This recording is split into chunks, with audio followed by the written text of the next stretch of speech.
পাকিস্তানের নাম শুনতেই এখন আপনাদের মনে পাকিস্তানের সাধারণ জনগণদের আটার জন্য লড়ার দৃশ্যটা ফুটে ওঠে। আর অন্য একটা দৃশ্য পাকিস্তানি সেনা ও তাদের হুকুমকারীদের ফুটে ওঠে, যেখানে তারা গোটা দুনিয়ায় ঘুরে ঘুরে কাশ্মীরের নামে বিশ্বের কাছ থেকে ভিক্ষার পয়সা জোগাড় করে। কিন্তু এখন পাকিস্তানকে তার নিকটের মুসলিম মিত্র দেশ সৌদি আরব এবং সংযুক্ত আরব আমিরশাহী বিশাল ঝটকা দিয়েছে। আর এই দুই দেশই পাকিস্তানের সরকারকে স্পষ্ট বলে দিয়েছে কাশ্মীর ভুলে যান আর ভারতের সঙ্গে বন্ধুত্ব করে বিবাদ শেষ করুন। এখন এটুকুই নয়, এর সাথে এই দুই দেশ ভারতের ৩৭০ ধারা সরানো নিয়ে পাকিস্তান ঘুরে ঘুরে যেভাবে বিশ্বে প্রপাগান্ডা ছড়াচ্ছে সেই নিয়েও বলেছে পাকিস্তানকে দ্রুত চুপ করা উচিত। আসলে পাকিস্তানের সংবাদপত্র দ্য এক্সপ্রেস ট্রিবিউনের সাংবাদিক কামরান ইউসুফ রিপোর্ট ছাপে, যা অনুযায়ী পাকিস্তান এখনো পর্যন্ত কাশ্মীরকে নিয়ে ইসলামিক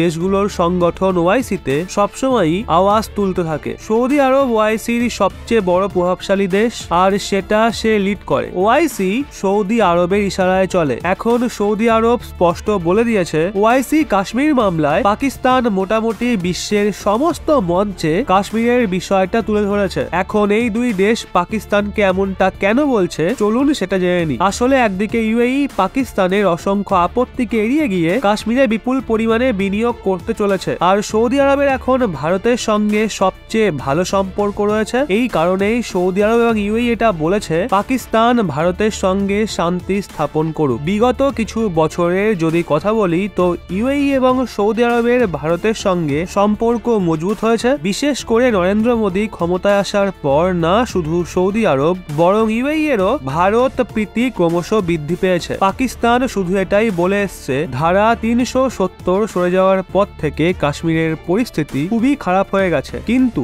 বাস্তবতা তো হলো কাশ্মীরের যুব সমাজ নতুন ভারতের প্রগতি এবং সুখ শান্তির অংশ। একটা সময়ে কাশ্মীরের যুব সমাজ পাথরবাজ রূপেই পরিচিত ছিল। ৩৭০ ধারা সরে যাওয়ার পর তারা জীবনের মূল স্রোতের সঙ্গে নিজেদের জুড়ে নিজেদের জীবন সুন্দর করে তুলছে। আর হয়তো এই কারণেই ইউএই এবং সৌদি আরব পাকিস্তানকে এক লাইনে বুঝিয়ে দিয়েছে এখন আর কাশ্মীরের নাম তাদের মুখে নেওয়া উচিত নয়। এবার যদি ভারতের কথা বলি, যবে থেকে ভারত সরকার ৩৭০ ধারা সরিয়েছে তবে থেকে কাশ্মীরের যুবকরা খুশি, আর তারাই ঐতিহাসিক পরিবর্তনকে নিয়ে অনেক পজিটিভ জবাব দিয়েছে। এখন যদি সৌদি আরব এবং ইউএইর এই বয়ানের পর পাকিস্তান পুনরায় কাশ্মীর নিয়ে হট্টগোল করে তাহলে সৌদি আরব এবং ইউএই তাদের কোথাও ছাড়বে না। তো বন্ধুরা, কাশ্মীর নিয়ে আপনাদের কি রায়? আপনারা কি চান না কাশ্মীর পুরোপুরি ভারতের অংশ হোক? কমেন্ট করে অবশ্যই জানান।